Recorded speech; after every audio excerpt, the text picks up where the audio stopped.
Assalamualaikum warahmatullahi wabarakatuh. Dan salam sejahtera untuk kita semua. Kapan sebaiknya kita berlatih untuk mendapatkan hasil terbaik? Haruskah kita bersepeda di pagi hari ketika kita benar-benar segar? Ataukah bersepeda di malam hari ketika kita benar-benar bangun? Atau apakah bersepeda di pagi hari atau di malam hari tidak membuat banyak perbedaan? Mencari waktu untuk bersepeda secara rutin di tengah kesibukan kita menjadi tantangan tersendiri. Bagi sebagian dari kita, mungkin bersepeda pada waktu yang tidak sama setiap minggu. Bersepeda sesempatnya kita. Ada waktu di pagi hari, kita pun bersepeda di pagi hari. Hanya ada waktu luang di malam hari, maka kita pun tidak menjadi alergi untuk bersepeda di sore hingga malam hari. Tetapi bagi kita yang bisa memilih waktu berlatih, tentunya kita harus mempertimbangkan bagaimana kita dapat mengoptimalkan waktu terbatas yang kita miliki, sehingga sebagian besar adaptasi pelatihan dapat dilakukan. Berikut ini pertimbangan memilih waktu bersepeda dari sudut pandang fisiologis dan psikologis, untuk menentukan apakah ada waktu yang optimal dalam sehari untuk berlatih demi mencapai kinerja yang maksimal.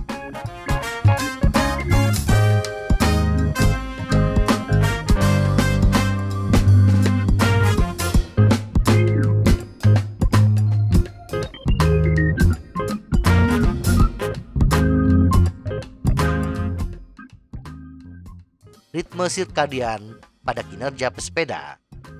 Profesor Ben J. Edward dari Liverpool John Moores University, seorang ahli kronobiologi, menegaskan bahwa ritme sirkadian kita dapat menyebabkan variasi kekuatan dan produksi daya hingga 15%. Ritme sirkadian adalah perubahan fisik, mental, dan perilaku yang mengikuti siklus 24 jam yang dipengaruhi oleh lingkungan dan siklus terang gelap. Proses evolusi siklus terang gelap menciptakan apa yang kita sebut jam tubuh di otak kita. Nukleus suprachiasmatik ini berada di bagian otak yang disebut hipotalamus dan bisa kita analogikan seperti konduktor dalam sebuah orkestra. Nukleus ini menjaga semua jam molekuler dan protein kita tepat waktu dan dalam regulasi. Artinya, kita tetap aktif dan terjaga di siang hari dan tidur di malam hari. Ini mengatur gaya hidup kita, seberapa waspada kita, seberapa termotivasi kita, dan bagaimana kita merekrut otot, dan bagaimana kita mengerahkan tenaga kita. Jam tubuh kita menggunakan suhu tubuh inti sebagai ukuran tidak langsung, dan suhu tubuh ini bervariasi sekitar 1 derajat selama sehari. Suhu tubuh lebih rendah di pagi hari, kira-kira 36,5 derajat Celcius, lebih tinggi di malam hari, sekitar 37,5 derajat Celcius. Dan otak akan memetakan kinerja otot kasar mengikuti pola ini. Kinerja otot akan lebih kuat antara pukul 17.00 hingga 20.00. Dengan demikian, sesi terbaik untuk bersepeda adalah di malam hari. Tetapi berkeringat di malam hari menjadikan kita sulit untuk tidur setelah bersepeda, karena tubuh perlu waktu untuk perbaikan dan pemulihan. Oleh karena itu, bersepedalah sekitar 3 hingga 4 jam sebelum jadwal tidur kita, untuk menghindari lonjakan endorfin dan adrenalin yang dapat membuat sulit untuk tertidur dan menyebabkan kurang tidur. Jadi, walaupun kita memanfaatkan waktu puncak kinerja otot, tetapi bila diiringi dengan kurangnya waktu tidur, kita masih belum memanfaatkan sepenuhnya evolusi sistem biologis yang telah diberikan kepada kita. Singkatnya, melatih keterampilan sederhana bisa kita lakukan pada pukul 12.00, dan pengembangan kekuatan akan lebih efektif pada pukul 17.00 hingga 20.00. Tetapi terlepas dari ritme sirkadian kita, jika kita tidak dapat menyesuaikan latihan malam dengan gaya hidup kita, jangan berkecil hati. Kapanpun kita berlatih, kita akan mendapatkan keuntungan darinya.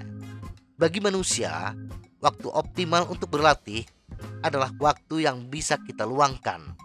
Itu harus sesuai dengan gaya hidup kita sendiri.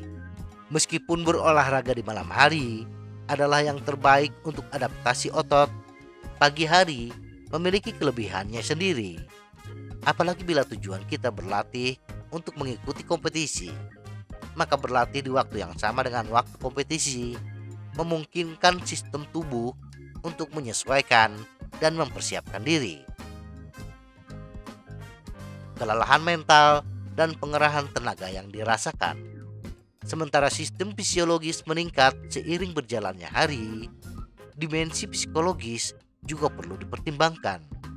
Profesor Jeroen van Ketsem, peneliti psikofisiologi di Vrije Universiteit Brussels, Belgia, menegaskan bahwa kelelahan mental akan mempengaruhi kinerja olahraga.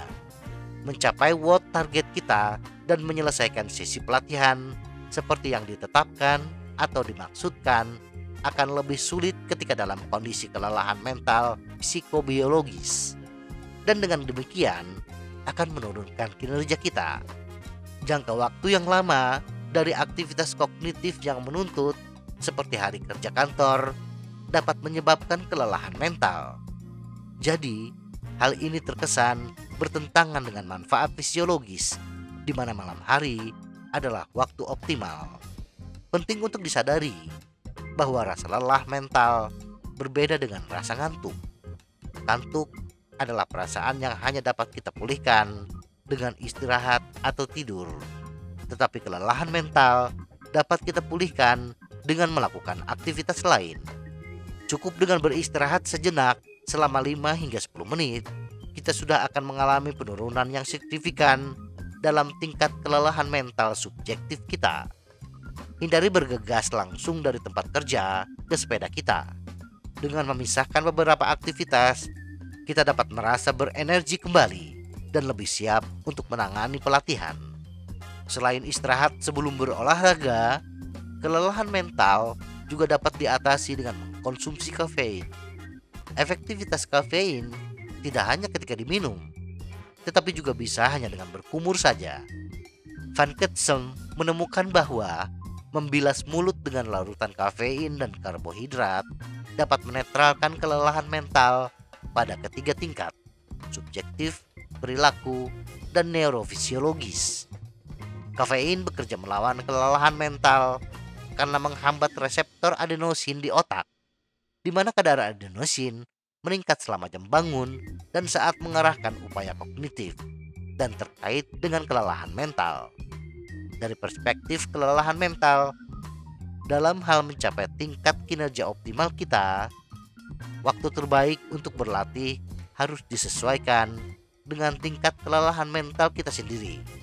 Dan ini tentunya berbeda untuk setiap pesepeda. Bisa jadi jumlah kelelahan mental kita akibat dari bekerja seharian penuh terlalu banyak untuk diperbaiki dengan istirahat sejenak. Dalam situasi ini, jika mungkin selesaikan sesi lebih awal pada hari sebelum kita merasakan kelelahan mental yang banyak. Jika kita ingin berlatih ketahanan terhadap kelelahan mental, maka tentu saja kebalikannya. Latih langsung setelah kita selesai bekerja atau tugas kognitif apapun. Meningkatkan kinerja olahraga kita tidak hanya terdiri dari memperluas batasan fisik kita. Aspek mental juga harus dipertimbangkan, difokuskan, dan didorong, tetapi semuanya dalam jumlah sedang. Jadi apa yang kita pelajari? Waktu terbaik untuk berlatih akan berbeda untuk setiap orang. Kita semua memiliki rutinitas hidup sendiri, serta keterbatasan ruang dan waktu. Menyelesaikan sesi latihan adalah prioritas di atas segalanya. Tetapi jika kita dapat mengubah hari kita, inilah cara kita dapat mengoptimalkan pelatihan berbagai aspek kinerja olahraga kita. Rentang waktu untuk sesi fisik yang lebih sulit cukup besar, jam 17.00 hingga jam 20.00, sehingga ada ruang untuk pengoptimalan lebih lanjut. Jika kita memiliki waktu tidur lebih awal, sebaiknya pastikan sesi latihan kita mendekati pukul 17.00, karena kita membutuhkan jeda yang cukup sekitar 3 hingga 4 jam sebelum tidur, sehingga akan mengurangi gangguan tidur, meningkatkan pemulihan, dan meningkatkan kinerja kita di sesi berikutnya. Tetapi harus diingat, semua saran ini bukan segalanya, karena ada faktor lain yang memang harus dipertimbangkan. Dengan bersepeda di luar ruangan misalnya, menghindari waktu-waktu sibuk di jalan, awal dan akhir hari sekolah atau hari kerja adalah masuk akal. Kita mungkin tidak merasa percaya diri, melesat di sepanjang jalur dalam kegelapan, sehingga siang hari harus dimanfaatkan. Jangankan kita, matahari saja jam terbit dan tenggelamnya berbeda sepanjang hari dalam setahun. Untuk bersepeda di dalam ruangan, meskipun sinar matahari seharusnya tidak menghalangi kita, tetapi tetap saja kita tidak bisa bersepeda pada waktu yang kita inginkan. Bisa jadi karena ruangan yang digunakan anggota keluarga lain, atau berisiknya sepeda statis mengganggu orang rumah, sehingga tetap kita harus menyesuaikan waktu latihan kita. Selain mempertimbangkan waktu optimal untuk berlatih, sehubungan dengan jam tubuh kita dan tingkat kelelahan mental kita yang terakumulasi, kita perlu memastikan bahwa rencana tersebut dapat dicapai. Jangan berlatih di mana kita tidak memiliki waktu buffer di akhir. Kita tidak ingin terjebak dalam situasi di mana kita harus mempersingkat sesi kita untuk melanjutkan ke tugas atau aktivitas berikutnya dalam agenda kita. Untuk mencegahnya, pastikan semua yang kita butuhkan untuk sesi sudah disiapkan sebelumnya atau pilih slot yang sedikit lebih lama. Di samping semua faktor lain ini, akan sangat berguna jika kita memiliki gagasan tentang waktu optimal dalam sehari untuk berlatih. Semoga informasi ini bermanfaat. Tetap sehat, salam goes.